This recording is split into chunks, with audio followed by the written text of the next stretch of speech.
A falência de um empresário e o processo judicial falimentar se sustentam por bases, por pilares. No vídeo de hoje, faço uma breve introdução dos pilares e pressupostos da falência. Fica aqui para entender um pouco mais.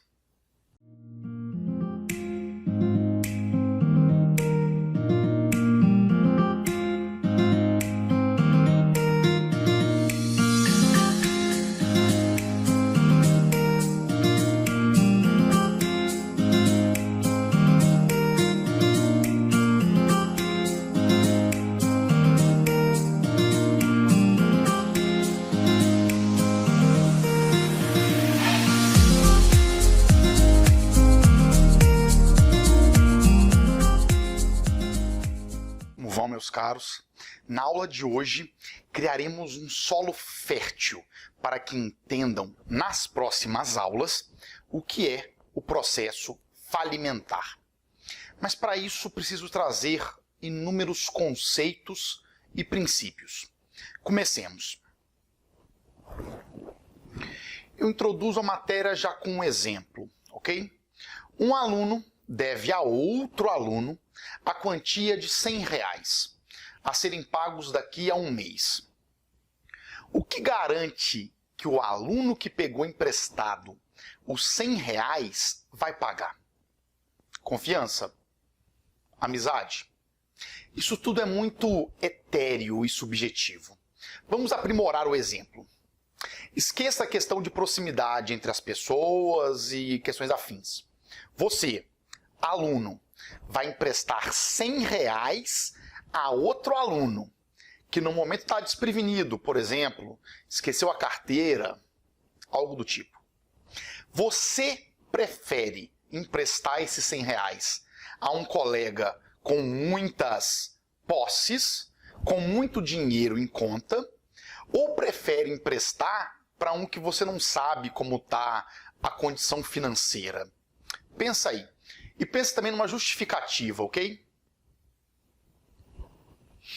Pensou? Para quem você prefere emprestar? A maior parte de vocês, tenho certeza, vai julgar que é melhor emprestar para quem é mais rico, para aquele que tem mais posses. Por quê? E aqui é um parênteses, ok? Esse exemplo é um exemplo chulo de uma visão maior, de uma visão macro da dinâmica obrigacional, certo? Mas, voltando, você prefere emprestar para o que tem mais posses, porque a chance dele ter como te pagar e te devolver o dinheiro é maior. Porque a garantia do credor é o patrimônio do devedor. A garantia de que tem um crédito é usar o patrimônio dos bens do devedor para arcar com a dívida. Entende? Ótimo. Agora alguns conceitos bem preliminares. O que é um credor? O que é um devedor? Credor é aquele que tem direito de receber um valor ou um crédito. Devedor é aquele que está no polo da relação obrigacional, que deve pagar, que deve arcar com algo. Ou seja, senhores, numa medida mais extrema, se alguém não cumpre obrigação, seja legal, seja contratual, de pagar o que deve, o sujeito ativo credor pode promover perante o Poder Judiciário a execução de tantos bens do patrimônio do devedor quantos bastem a integral satisfação de seu crédito. Por quê? Porque a garantia do credor é o patrimônio do devedor. Quanto maior o patrimônio comparado com as dívidas, maior a chance da dívida ser saldada. Num esquema simples, ok? Temos uma dívida, dívida representada num título, documento com forma própria. Título esse com características que demonstram um crédito certo, líquido e exigível. Esse título permite que se faça valer a máxima de que a garantia do credor é o patrimônio do devedor, com a expropriação patrimonial do devedor, ou seja, retirada forçada do patrimônio do devedor.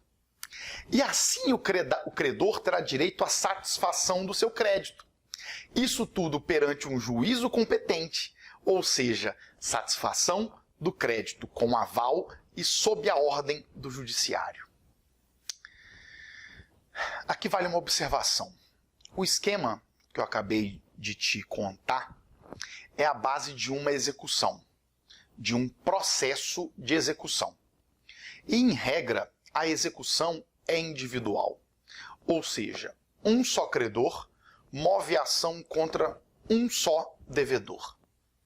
A execução, em regra, é individual. Agora vamos dificultar. E quando, porém, o patrimônio do devedor é representado por bens cujos valores somados são inferiores à totalidade de suas dívidas. Ou seja, quando alguém deve mais do que tem para pagar, tem mais dívidas que patrimônio para arcar, e essas dívidas são com vários credores diferentes. Vamos dar um exemplo, ok?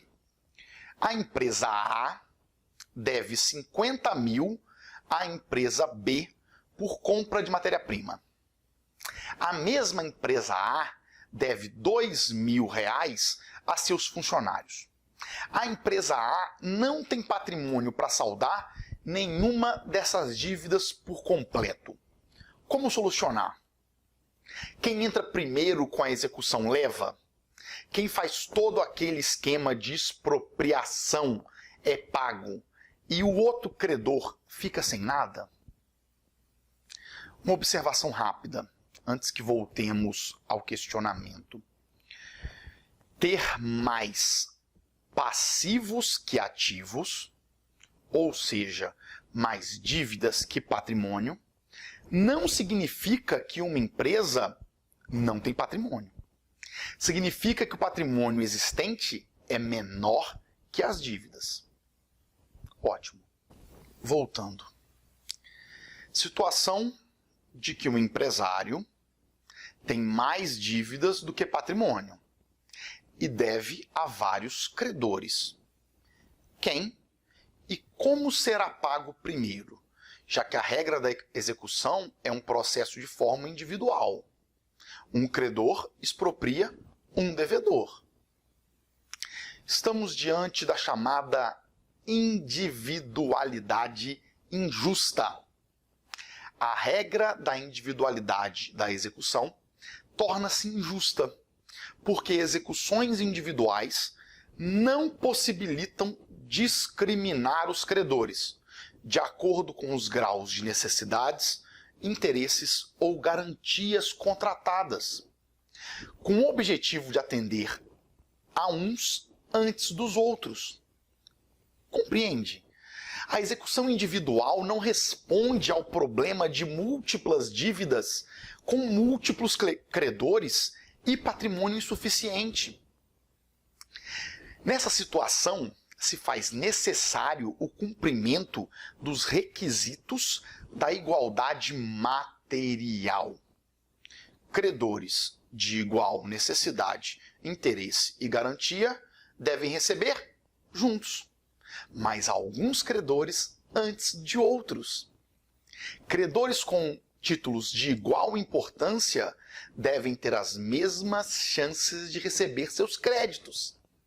Credores com títulos de maior importância recebem antes. Entendem? Estaremos diante de uma execução não individual, mas sim estamos falando de uma execução concursal. Concurso de credores. Concurso daqueles que vão receber seus créditos. Entende? Resumindo, quando alguém não tem patrimônio para pagar todas as suas dívidas assumidas, se faz justo resumir, juntar todo o patrimônio, todo o ativo, juntar todas as dívidas em diferentes classes de necessidades, interesses e garantias, que é o passivo, e efetuar uma execução em concurso, em ordem, em ranking, de acordo com as necessidades, interesses e garantias dos credores. Então vocês já sabem que a resposta para a situação é a execução concursal, em concurso. Mas quais são os fundamentos da execução concursal? Ou seja, ranking de credores que levam em considerações necessidades, interesses e garantias. Pensem aí, o que justifica a execução ser concursal? São dois fundamentos. O primeiro deles, interesse público. Por exemplo, quando se coloca em posições superiores do concurso o pagamento ao fisco, o pagamento de certos tributos, lógica em prol da coletividade, mas também o pagamento do trabalhador, lógica alimentar, mas também coletiva. Afinal, um trabalhador sem dinheiro também traz custo ao Estado. Interesse público. Segundo fundamento, segurança jurídica. Segurança jurídica. Os contratos de alguns credores apresentam mais garantias do que outros contratos. Uma garantia real, por exemplo, uma hipoteca, faz sentido que essas garantias valham algo no concurso de credores. Tudo em prol, em respeito à segurança jurídica do contratante. Contratou com garantia que valha. A verdade é que você já tem condições de saber o que é a falência. Você já conhece as bases e os pilares dela. Então, a falência é, portanto, o processo judicial de execução concursal do patrimônio do devedor empresário juridicamente insolvente. Excelente! Você já sabe o que é a falência.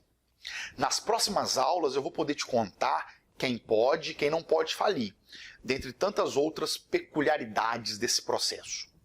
Certo? No mais, um forte abraço a todos e até a próxima aula de Direito Empresarial.